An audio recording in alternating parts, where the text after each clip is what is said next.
In preparation for today's talk, I did a dry run with my 13-year-old twins at home yesterday. And they said to me, Dad, three things. One, it's boring. Two, it's too long. And three, forget about being funny. So, thank you. God, I love the honesty of 13-year-olds.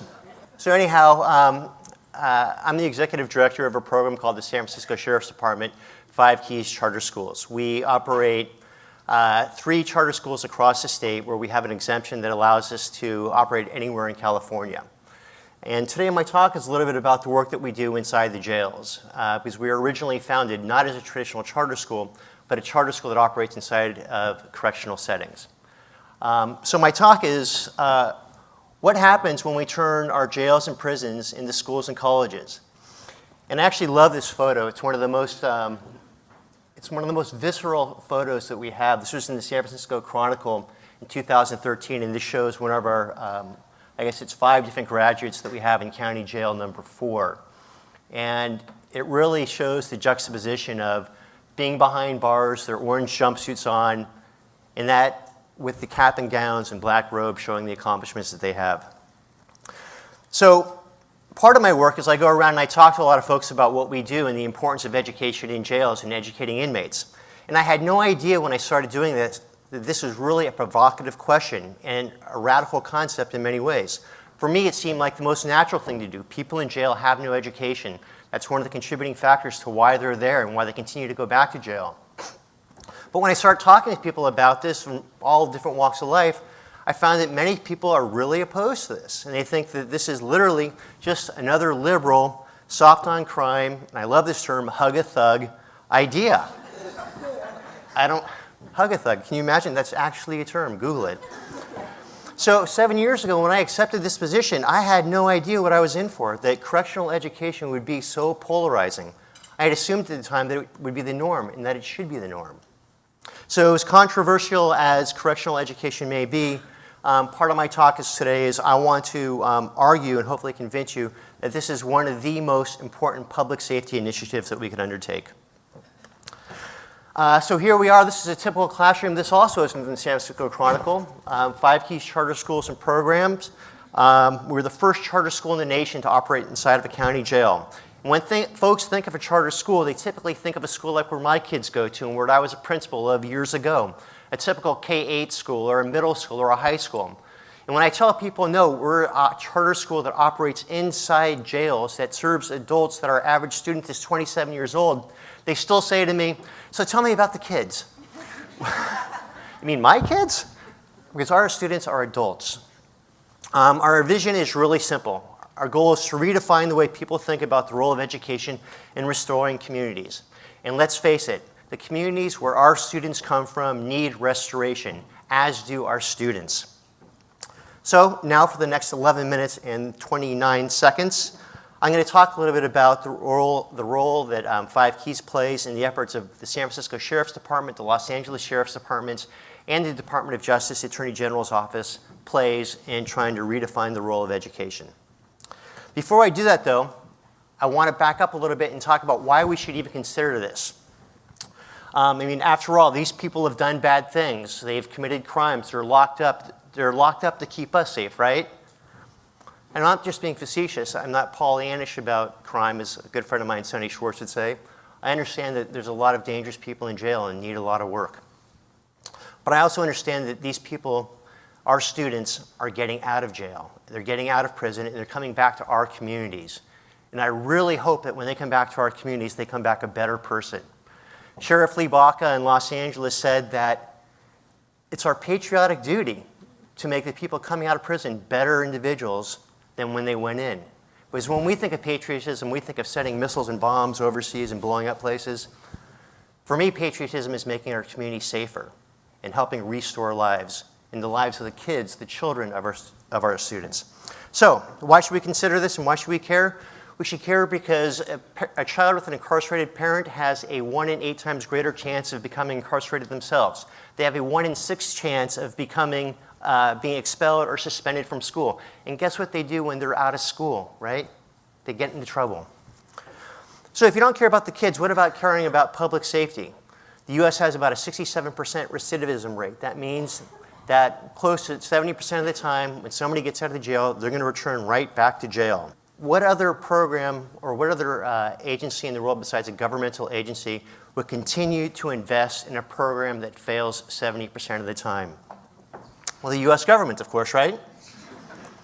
Talk about the definition of insanity, right? We keep doing the same old thing, expecting different results, and we don't get them. The belief in deterrence, that crime is a deterrent, well, I think that the 70% failure rate shows that deterrents simply don't work either. So if you don't care about the fact that we keep doing the same thing and it's broken, you don't care about the fact that our children, the children of incarcerated parents will end up incarcerated themselves, maybe we should care about the economy. Remember the 1992 presidential campaign, the phrase, "the economy stupid was born"? Well, it is the economy. And it is stupid because we're spending over $100 billion a year on locking people up in state and federal prisons and those that are convicted in serving their sentences in county jails. $100 billion a year. When we add the cost of victimization, the courts, parole, probation, and all these other ancillary costs associated with crime and punishment, we're really talking close to $450 billion a year. And that's for something that fails 70% of the time. So I was recently at a probation and parole meeting where we were brainstorming with community-based agencies about how we can reform the system. And one of the heads of the parole department compared the current state of corrections with riding a dead horse. I thought, this is perfect.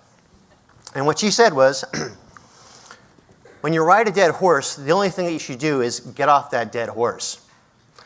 But in corrections, other strategies are often used. And not just corrections, we could apply this to any large bureaucracy, perhaps a school district that you work at, or college, or the DMV.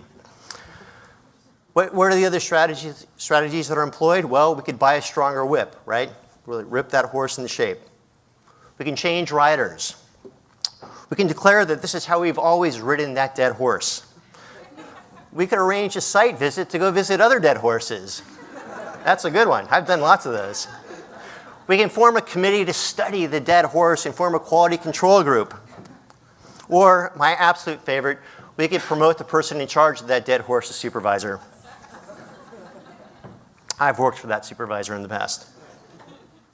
So since 1980, we've seen a continual decline in education spending at all levels. However, we've also seen a 127% increase in the amount of money that we spend on corrections. And there's not a whole lot of corrections going on. So how do we move from simply warehousing people to educating them? And here's two great photos. One of those is an actual 5 Keys charter school dorm room in San Francisco County. Can you guess which one?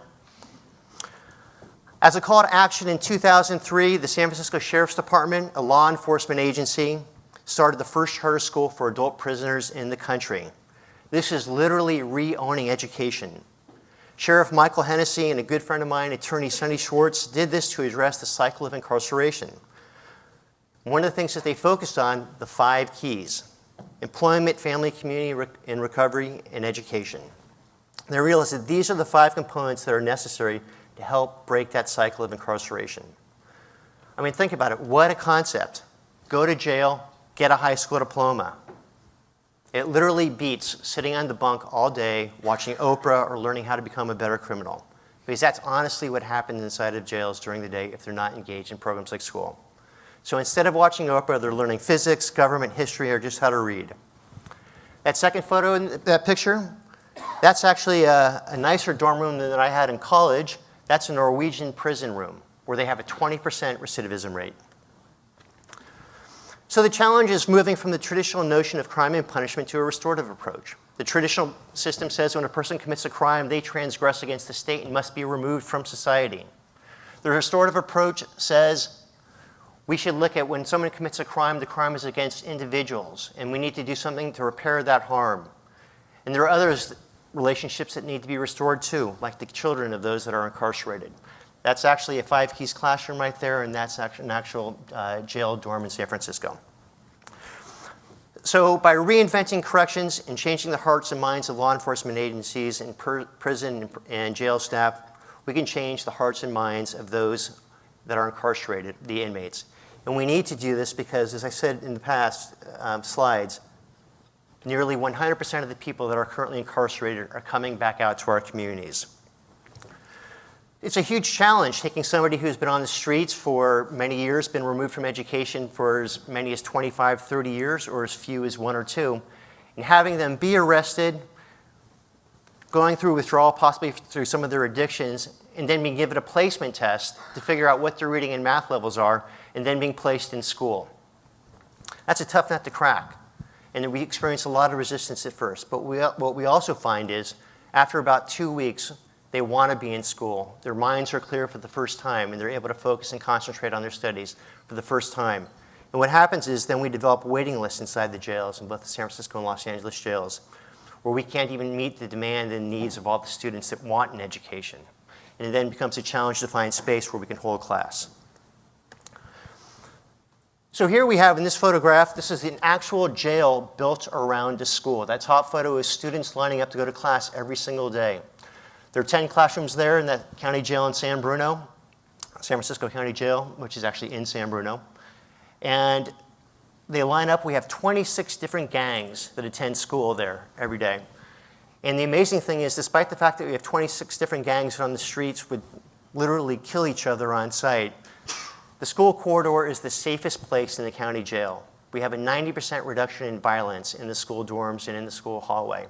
And so if you don't believe in corrections for the kids, for the economy, or because it's a broken system, what about caring about it because people actually work in the jails? And a safer jail makes a safer place for people to return home to their families. Also, a lot of people in jail actually aren't in there for violent crimes, and so we would want to keep the jail safe for them as well.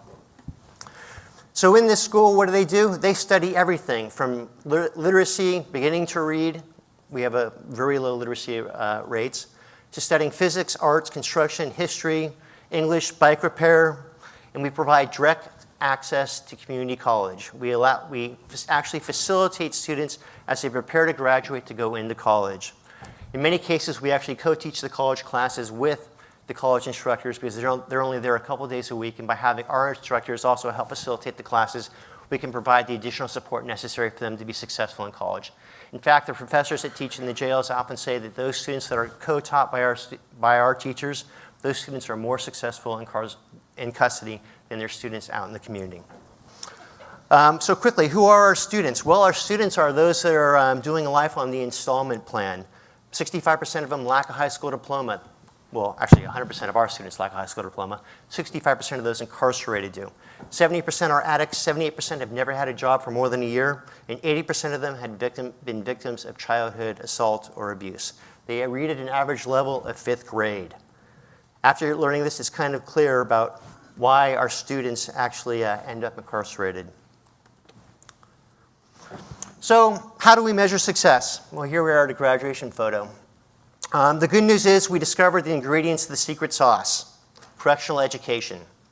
The results, we've had over 800 graduates so far. We increased reading levels 2.3 levels on average after 10 weeks. The jails and prisons have become a safer place where we operate by reduction in violence by 90%. In one dorm, our Keys of Change dorm, we actually have reduced violence to 0 in 1 year.